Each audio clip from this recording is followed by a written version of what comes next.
friends, welcome back to my YouTube channel. So today I'm here with my mum. Hi. So today's video is a little bit different. Normally on a Thursday I'm doing videos with my reborns, but today we're going to be talking about central auditory processing disorder. There isn't very much out there on the internet about this, so I thought that I would do a video about it. First of all, just a disclaimer that we are not medical doctors.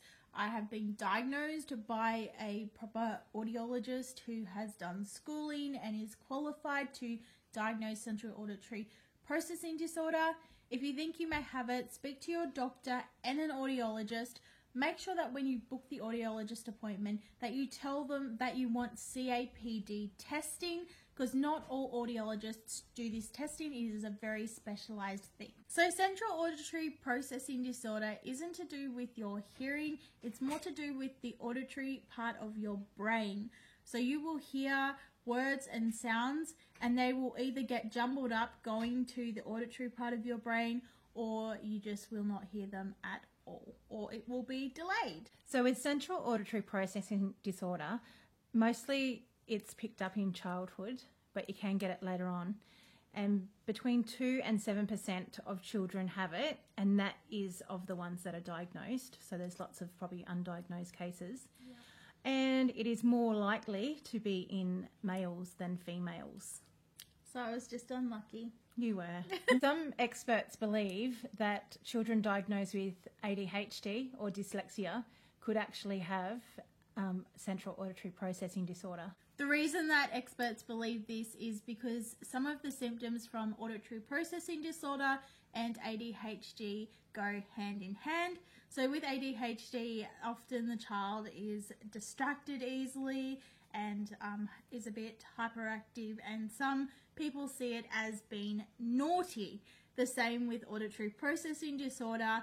The brain gets distracted because it doesn't take in all the information, and so it can often be misdiagnosed as ADHD when really it's central auditory processing disorder. Doctors don't actually know what causes auditory processing disorder, but Mum is going to tell us some things that could cause it. Okay, so genetics could play a part, or illnesses, chronic ear infections, meningitis, lead poisoning, or nervous system diseases like MS. Yeah. And did I mention premature birth and low birth? Don't remember, but yeah. That is also another one. Yeah, so they don't know exactly what causes it, but obviously in their studies, maybe these things have come up repeatedly in those who they've been studying. Who have turned out to have central auditory processing disorder. Yeah. In our case, I think that it is genetic because I have 2 brothers with it as well. My sister has not been diagnosed by a specialist, whereas my brothers have been, along with myself, but we do suspect that she might have it as well. But Mum definitely has 3 out of 4 children with central auditory processing, so we definitely think that in our case it is genetic. So they are the statistics around central auditory processing disorder. I hope that's given you guys a little bit of an idea of what it is. Another way to explain it is it's like when you're baking something and you miss a step, say to mix the wet and dry ingredients together. Obviously your cake isn't going to turn out. It's the same with central auditory processing disorder. It's like missing that step, and obviously you miss out on a lot of stuff, especially with schooling and learning. It's quite difficult because you miss those important steps. So now we're going to talk about when I was first diagnosed with central auditory processing disorder. First, I'm going to be handing this part of the video over to my mum so she can talk about some of the things that she was experiencing with me before I was diagnosed with central auditory processing disorder, some of the struggles that she was going through with me, and how we got the diagnosis. So over to Mum. So when Melody was 3 years old, I noticed that when I would call her, she wouldn't come to me and wouldn't even respond that her name had been said. And I just thought it was like, you know, the terrible twos continuing on into the 3s and 4-year-olds. But it wasn't until she started school that I noticed that there was something going on. But I still at that stage didn't realise what it was. I was just putting it down to her being a naughty little girl and being disobedient. And at this stage I had 2 other younger children and another one on the way. So, I thought, well, you know, is it because there's younger siblings that, you know, maybe she was... Because the changes are happening. Yeah, the changes are happening and, like, you know, was she not getting enough attention? And, and like, teachers would say that she, wouldn't stick to task. So she might be partway through show and tell and she would just ramble on about this and that and something else and go back over it, the same thing. And it was because she kept on getting distracted that she would lose her train of thought. So there was that. And then when she was almost 7, so she must have been 6, so about a year later, she was in prep. Yes, I was in prep. Yeah, and the teacher kept on sending her. Can I just say something? Prep is kind of like, for people in America, I don't think you guys have prep. It's kind of like a preschool type thing. Like, you're not really into doing like proper maths. You're still doing all the colouring in and that type of thing. So, yeah. I just thought I'd add that in for people who don't know. So you will tell them about the cards. Oh, yeah, about the cards. Yeah. So, as Mum said, the teachers were complaining that I wasn't sticking to tasks and that I was just being a naughty girl, in their opinion. So, basically, I remember I got relocated to another classroom every single day. So, to get relocated to another classroom, you were a very naughty child to be relocated. Like, the teacher had it up to here with you. You were gone. You were done. So, there was 2 types of cards that you would get, and on the card they would write your name and the reason why you are going to another classroom. So, like, say if you cut someone's hair, or I haven't actually experienced that, but I've heard some horror stories of people, especially young boys, going, hey, let's go cut this person's ponytail off. Not good. So yeah, they give you a reason why you were being relocated to another classroom. Mine was always not completing work, being naughty. So there was 2 cards. The blue card meant that you hadn't been that naughty, but you had still been naughty, so you're going to another classroom. The red card was a really bad one, where like you were getting a detention because you had been really naughty. So I would go between blue and red cards all the time. Every single day I got one of those cards, and I remember it so clearly, being so upset that I was being relocated. And I remember going to this other class where I've been relocated to, and basically what they would get you to do is just sit in a corner, and often I would just sit there and cry because I had been relocated and I felt like a criminal. Like, I felt like I'd done something bad, and it wasn't that at all. It was just my learning disability was holding me back from learning the task that I needed to do. And yeah, it was just really hard to get those blue and red cards every day. Another thing I'll get Mum to explain is I do remember that before school we'd often have a lot of trouble getting me ready for school because I couldn't follow through with the tasks. So when Melody was 5, starting kindy, which was probably like when I noticed that there was something going on, and I still put it down to being naughty. But I would tell her to go and put a uniform on, her shoes and socks, and get ready for school. And then I'd go in a little while later to check on her, see how she was going, and she will be still in her pajamas, sitting on the floor playing with a shoelace, because all she's heard is shoes and socks. Perhaps that was the first thing I said, go and put your shoes and socks on, your uniform. Or go to your room. Yeah. So she would hear, like, go to your room, but she wouldn't hear the next step. But then she'd hear the next step, which, it must have been go to your room. Missed a step, which was put on your uniform. And then the next step she had was shoes and socks. And so all her brain has picked up is, I've got to go to my room and something to do with my shoes and socks. So the brain jumbles it up, basically. Yeah. So, but anyway, I would go in there and I'd be really frustrated because she's not doing as she's told, and I'm thinking I've got a naughty daughter. And it wasn't until probably a year or so later, when she was about 6, that I was at decorative painting classes where there was some other mums there. She was really good at painting, by the way, guys. And another mum there had a little girl just a bit older than Mel, maybe 2-3 years older.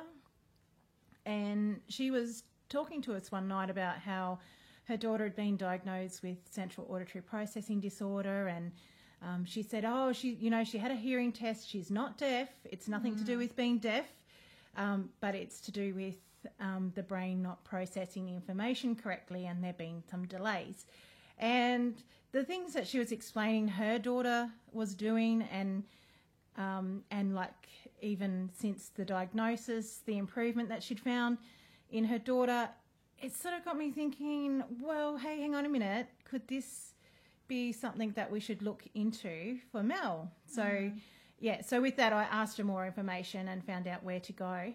And she did say, make sure that the hearing centre that you book your appointment with, that they do central auditory processing tests, because not all of them do. Yeah, as I said at the start, that's a very important question that you need to ask, because not every hearing clinic does the central auditory processing disorder. So I'm also just going to add, Mum just said that the lady that she was speaking to, how her daughter had nothing wrong with her hearing, but it was just the processing between the hearing and the brain.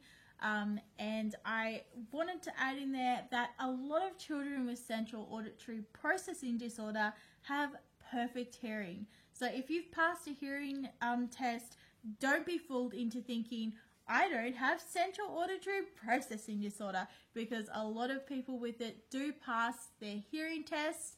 And as I've already mentioned and Mum touched on a little bit, it is a special test that you need to go to a special audiologist for. It's something separate from a hearing test. Don't get them confused. So we made an appointment for Mel to have the CAP test. And it came back that she did have central auditory processing disorder. And I think they do put like what percentage it is. Some can be mild, some could be more severe cases. Everyone's different, and depending on their personalities too, the behaviour and how it will affect them will be different as well. Whether they're an outgoing person, and it might come across as ADHD. Yeah. If they're not an outgoing person, that might come across as being super withdrawn, maybe even lazy. But it's not that at all. But it's not that at all. That is one of the things that quite often is labelled with kids is, they're lazy, but could there be something else going on that makes them appear that way? So they gave me a letter to take to the school and one for us to keep ourselves. And the letter sort of just explained, what Melody had and how to deal with it. And there was tips on there how to get the best result out of someone with this problem or with this learning difficulty, which is what it was classed as. So it wasn't classed as a disability. So the education system didn't accept it as a disability, didn't accept that it needed aid time. It is a disability, though. It's not a difficulty. It is a disability. But the education department sees it as a difficulty, not a disability, even though it is a disability. Therefore, children with central auditory processing disorder slip through those little cracks in the system because they don't require a lot of aid time. But if there was a teacher's aide working nearby with another student, and they could just every now and then just check on the child with central auditory processing disorder, check that they heard what the teacher has asked them to do, it would have been fine. Yeah. But no, there was no aid time offered to, not to my children. And it was just sort of like they had to just do their best with what they could. And it was also left up to the teachers' own kindness and own abilities. Most of the teachers, unfortunately, didn't care, didn't want to take any of the advice on the paper, which was like, you know... treat me like a deaf person. Which was, you know, from a professional. Didn't want to take it on board at all. But I was very thankful that there was a few teachers throughout my children's school life that they did and they got results. Yeah. So I was very thankful for them. I understand it's not easy to be a teacher. I know what it was like having 4 kids. And you've done homeschooling as well, so you know what it's like to be teaching someone and all that kind of stuff. Yes. Unfortunately for me, I got a lot of the teachers that didn't understand and didn't put some extra effort in to try and help me get ahead with the rest of the class. Instead, they just went with the children who were very intelligent and were moving along at like record pace, I mean. And they would just move along with those children. So I would get left in the dust. There was one time that the school actually did help me, but it wasn't like a teacher aid thing. It was called Reading Recovery, and it was a program that the government had put in place to help children who were a bit behind on their reading to catch up to the others. So I was really, really behind on my literacy skills and numeracy for that matter. And so the Reading Recovery really, really helped me get better with my English. However, today I'm still a terrible speller. I still have trouble with some words like your, for example, like Y-O-U-R, Y-O-U-R, like where to use it in the wording. I don't know how to use punctuation, like where full stops and that should be, and all that kind of stuff. So yeah, my literacy is still quite bad, but the thing that suffered the most was my numeracy. I am still at a grade 3 level, which is about a 9-year-old or 8-year-old numeracy level. So I barely know my times tables. Now, next part of the story, Mel is going to tell us, but first of all, can I just say, this person here sitting right next to me is a very kind-hearted person, young lady. Learned from the best. I don't think so. It wasn't me then. I'm not the best. She was so kind that, like, if she's seen someone who needed help or if someone was sitting on their own, looked lonely, she would be there for them. And, I mean, the best of her ability, of course. She did have her limit as well. But, yeah, can I just say that she's kind-hearted, so if you can keep that in mind when you hear her story. And now she is going to tell you a story about when she was in grade 8. Yes. Oh, yes. Grade 8? Grade 8 or grade 7? No, yeah, it was grade 8. Grade 8, yeah. You were right. So when I was in grade 8, which over here in Australia, if you're in grade 8, you are 14 years old. Yes, 14 years old. If you're in grade 8, you're 14 years old. So basically for high school, I was in high school at this time. And basically what they would do is they would put you into different levels of maths class. So I think there was about 3 or 4 levels, and you had the top level, which was the people who were like really, really Einstein smart, you know, out of this world smart. Then you had the next level down, which were just like at their, what do you call it, expected numeracy level. And then you had people on the 3rd level who were a little bit below the bar where they should have been for their age. And then you had the really bottom class, which I was in, and that was for people with disabilities. So it is a class for disabilities, so I guess you could say I was in the right class because I did have a learning, or not did, I do have a learning disability. But I was just not meant to be in this class because this class was learning how to count to 10, how to count to 50, and that was just stuff that I knew ages ago. I was needing to learn my times tables and that type of thing. And obviously learning times tables and learning to count to 50 are very far apart in learning numeracy skills. So basically, I was the only child in the class who was, I guess you could say, the smartest. I was the only child who was at that level of maths. All of the other children were at the same level, learning to count, learning what 1 + 1 is.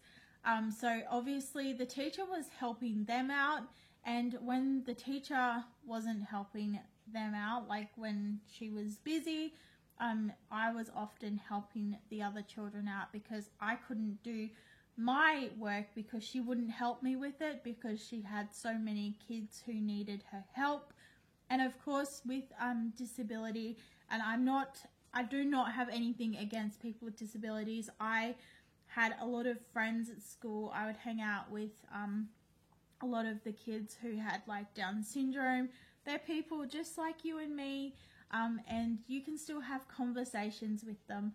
But sometimes there would be loud noises, especially if they're having a meltdown or, they've been overstimulated somehow and they start having a meltdown. Sometimes the extra noise was also very distracting for the central auditory, along with the same with classroom chatter. Often the classroom chatter made it really hard for central auditory. She's clicking a pen. So yeah, I already, with her just clicking that pen, and even tiny little noises, even when it's fairly quiet, it's easy for me to get jumbled up because my brain just can't process everything. So I am in no way shaming the teacher who didn't help me out. I know that she was very busy. I think that she was given a class that was too big for the needs of every child in that class, because obviously it's a class that needs extra attention because there's lots of different needs in the class, and with one teacher I do think that there should have been maybe 2 teachers in this class helping all of the students out so that myself didn't miss out.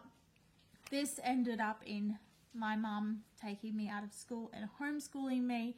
That wasn't the only reason. My little sister was also getting bullied at school, so that was another reason why we decided to homeschool. So yeah, now Mum's going to tell you a little bit about that. So homeschooling the 2 girls was well worth it. I noticed that Melody improved her maths a little bit. I'm not a teacher, so I wasn't able to teach her a whole lot, but definitely could work on the basic stuff, and I could see an improvement in her, which was really, really good. So she homeschooled for grade 8 and grade 9. Yeah. And when she was in grade 9, she did a aged care and community service certificate. Yeah. So which shows her kind side, her caring side, I should say. So she loved talking to the elderly people and loved working. And I'd volunteered at the old people's home since I was 13 years old. So it was something I really wanted to do. And also when I was little, I remember as young as 6, when they ask you what you wanted to be, I wanted to be like a doctor. And then as I grew up, I wanted to be a nurse. And then I realized, oh, nurse. that's a lot of study, yeah. So I was like, I want to be a receptionist at the doctor's surgery. And then I would go and visit some of our elderly friends in the aged care homes, and I just really loved visiting them. So I thought, that's what I'm going to do. I'm going to do aged care. So when I was 13, I started volunteering at my local aged care home. So I would help them out with getting them cups of teas, making sure that their table and their call button were nearby so that if they needed any help, chatting to them, keeping them company. I also did art therapy with them, and like all different sorts of things, painting their nails, yeah, all that kind of stuff. And I really, really enjoyed it. And then of course, when I did my certificate, I also did a work placement, which I really loved because it was a lot more full on than my volunteering experience. With the volunteering, I couldn't really help them like in and out of wheelchairs. I couldn't help them get ready for the day. I couldn't like brush their false teeth for them. You know, I couldn't help them as much as I wanted to help them. So I really loved when I had to do the practical part of my aged care course, because I got to help the elderly out, and I just really enjoyed the job. I did try and get a job in aged care when I was 18, because even though I got the qualification, I wasn't allowed to use it until I was 18, because being a minor and everything, you weren't allowed to see, hopefully YouTube don't want to take this down, but you weren't allowed to see a person who was not clothed. I'll say that. So yeah, so that was why I couldn't use my certificate. And when I did try to get a job in aged care, I couldn't get it because they wanted experience, and I only had volunteer experience, and they wanted an employer who I'd been working for in aged care.